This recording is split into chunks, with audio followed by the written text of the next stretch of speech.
प्रदोष के दिन सोमवार और महीने की शिवरात्रि तीनों का समागम, तीन संयोग, सोमवार, प्रदोष, महीने की मासिक शिवरात्रि, तीनों का संयोग बन गया। एक निवेदन सभी श्रोता बहन भाइयों से, कथा आस्था चैनल पर जो सुन रहे हैं, फेसबुक यूट्यूब पर जो सुन रहे हैं और पंडाल में बैठकर जो सुन रहे हैं, जिस दिन दिल से हारो ना,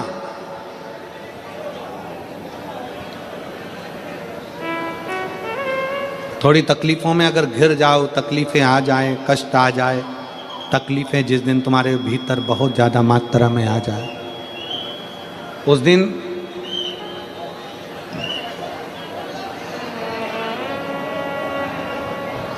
तीन बेलपत्र, एक बेलपत्र में पीला चंदन, बीच वाली पत्ती पर। जिस दिन तुम्हें लगे कि मैं बहुत दुखी चल रही हूं और मेरा काम हो ही नहीं रहा, बहुत तकलीफ की जिंदगी चल रही है, कोई हाथ पकड़ने वाला नहीं है, कोई संभालने वाला नहीं है और बहुत तकलीफ हो रही, बहुत तकलीफ। उस समय पर एक बेलपत्री के बीच वाली पत्ती पर पीला चंदन, दूसरी पत्ती पर लाल चंदन और तीसरी पत्ती पर 11 चावल गीले, पानी में उसको थोड़ा सा भिगो लें या धो लें, 11 चावल गीले शिव जी की उस पत्ती पर रखें। सबसे पहला पीला चंदन का बेलपत्र, दूसरे नंबर पर लाल चंदन का बेलपत्र, तीसरे नंबर पर जो 11 चावल आपने धोकर रखे हैं वो हाथ की हथेली में रखना है और हाथ की हथेली में रखकर अपनी कामना कर कर भगवान शंकर से विनय कर कर पंचाक्षर मंत्र नमः शिवाय या षडाक्षर मंत्र ओम नमः शिवाय या श्री शिवाय नमस्तुभ्यम बोलकर उस बेलपत्र पर सीधे हाथ में रखकर उल्टे हाथ का स्पर्श कर कर बाबा से अपने मन के भाव कहकर शंकर के शिवलिंग पर उसे समर्पित कर दीजिए। एक ही लोटा जल, जहां से जल बहता है अशोक सुंदरी वाली जगह, एक ही लोटा जल, जहां से जल बहता है उस जल बहने वाली जगह पर 3 बार उस जल को अपनी कामना कर कर श्री शिवाय नमस्तुभ्यम या पंचाक्षर मंत्र या षडाक्षर मंत्र बोलकर 3 बार उस स्थान पर गिरा दीजिए। गिराने के बाद में बाबा से विनय कर कर अक्षत वाली जो बेलपत्र है, एक बेलपत्र और एक अक्षत उसमें से अपने लिए लेकर आ जाओ। उसको 2 महीना 3 महीना अपने घर में रखिए। जितना भी दुख है धीरे धीरे बाबा समाप्त कर कर खुशियां घर में लेकर आता ही है। दुख समाप्त होगा, खुशियां घर में आएगी जरूर। ये आज जो शंकर के शिवलिंग की आराधना करेगा, पूजन करेगा, उसके घर में 2 देवियां सदा सदा विराजमान रहेंगी। पहली सरस्वती, दूसरे नंबर पर लक्ष्मी, उनके घर में सदा विराजमान। सरस्वती और लक्ष्मी।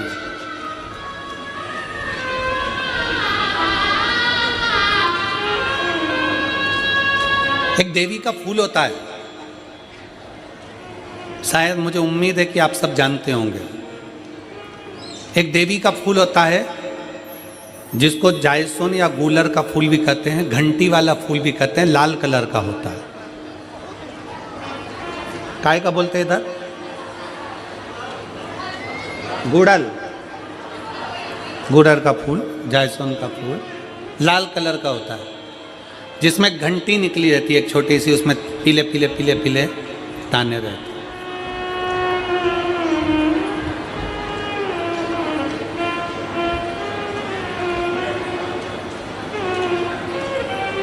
अगर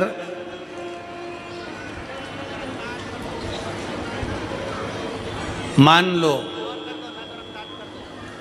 कोई बेटा बेटी कोई लड़का लड़कियां, कोई बेटा बेटी, नवयुवक बच्चे या बहुएं या कोई अन्य व्यक्ति भी कोई कार्य चालू कर रहा है, मान लो कोई कार्य आप चालू कर रहे हैं,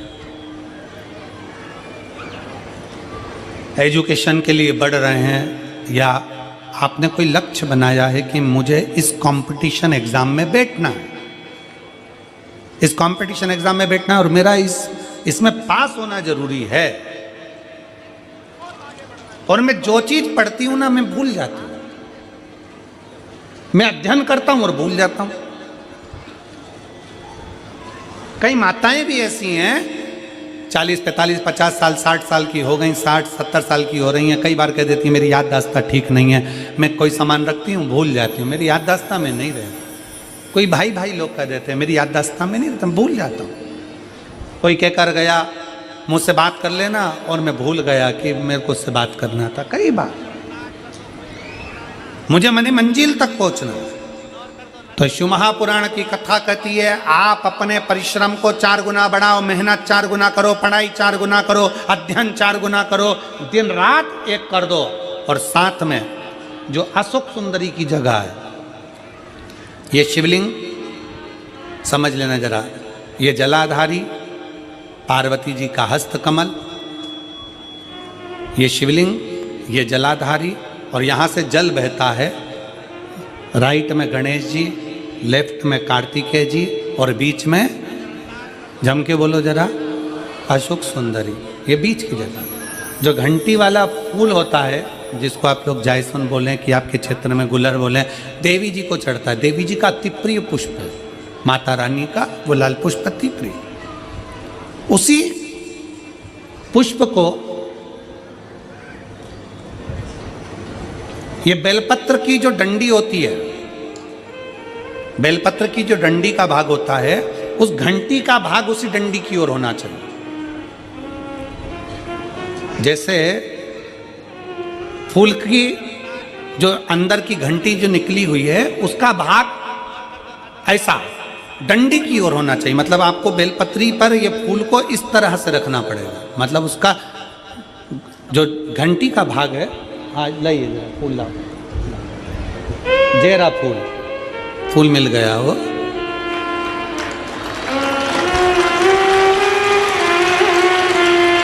फूल मिल गया।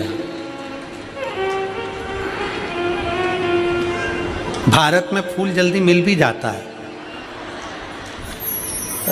मिल गया। अब ये फूल और इस फूल की जो घंटी का भाग है वो इस डंडी की ओर हो, मारा डंडी के साइड। अपनी कामना कर कर, अपना नाम और गोत्र का स्मरण कर कर, शिव जी से अपने मन का भाव बोलकर इस फूल को और इस बेलपत्र को 12 महीने शिवरात्रि पड़ती है। किसी भी शिवरात्रि पर अशोक सुंदरी वाली जगह पर, शंकर के शिवलिंग की ओर जो अशोक सुंदरी की जगह है, वहाँ पर डंडी और घंटी का मुख शिवलिंग की ओर होते हुए उस बेलपत्र को समर्पित करो। कब करना है? पहले 1 लोटा जल समर्पित कर कर, फिर ये बेलपत्र अपनी कामना कर कर, बाबा से विनय कर कर, बाबा मेरा ये कंपटीशन एग्ज़ाम है, मैं पढ़ूंगी, 4 गुना मेहनत करो, अध्ययन करो, अच्छी पढ़ाई करो, दिल से पढ़ो, रात दिन एक कर दो, और 1 घंटी का पुष्प, 1 बेलपत्र, जब तक तुम्हारा एग्जाम ना आए, 4 महीना, 5 महीना, 3 महीना, प्रत्येक शिवरात्रि, हर महीने शिवरात्रि आती है, प्रत्येक शिवरात्रि पर समर्पित करो। आप अपने लक्ष्य तक पहुंचोगे ही, कोई रोक नहीं सकता। आप अपने लक्ष्य तक, अपनी मंजिल तक पहुंचे ही जाओ। बोल बम का नारा है। बेटा बेटियों का विवाह नहीं होता, उन बेटा बेटियों के लिए मान लो अगर कोई ग्रह ऐसे हो गए कि भाई संबंध टूट गया, और संबंध टूटने के बाद तलाक हो गया, होने के बाद दूसरा विवाह ही नहीं हो रहा, संबंध टूटने के बाद मंगल विवाह दूसरा हो ही नहीं रहा, तो प्रयास करिएगा। माँ जगतजननी जगदम्बा का हाथ इस तरह से रहता है, आपने दर्शन करे होंगे पार्वती मैया के शिव मंदिर में। तो पार्वती जी का हस्त कमल शंकर जी की साक्षी में हमेशा बंधा हुआ रहता है। शिव की साक्षी महाराज प्रदोष काल में, प्रदोष के दिन, कभी भी किसी भी प्रदोष के दिन, वैसे तो मूल है इसमें सोम प्रदोष का वर्णन, सोमवार की जो प्रदोष पड़े उसका मूलता माना गया है। पर आप प्रयास करना कि किसी भी प्रदोष के दिन जिसका तलाक हो चुका हो, जिसका संबंध खराब हो चुका हो, संबंध हो ही नहीं रहा हो वापिस से, सोम प्रदोष के दिन जहां मां जगतजननी का हस्त कमल बंधा रहता है और शंकर भगवान का शिवलिंग है। आप लोगों ने कथा सुनी होगी कि सबसे पहली यज्ञोपवीत संस्कार, सबसे पहला यज्ञोपवीत संस्कार किसका हुआ था और किसने किया था? महाराज सबसे पहला यज्ञोपवीत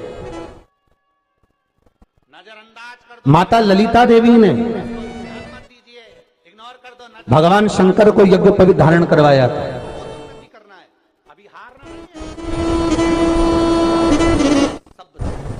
मां ललिता देवी ने सूत्र बनाकर अपने हस्त कमल से भगवान शंकर के सम्मुख में बिठाकर भोलेनाथ जी के हस्त कमल से स्वतः सूत्र बनाया।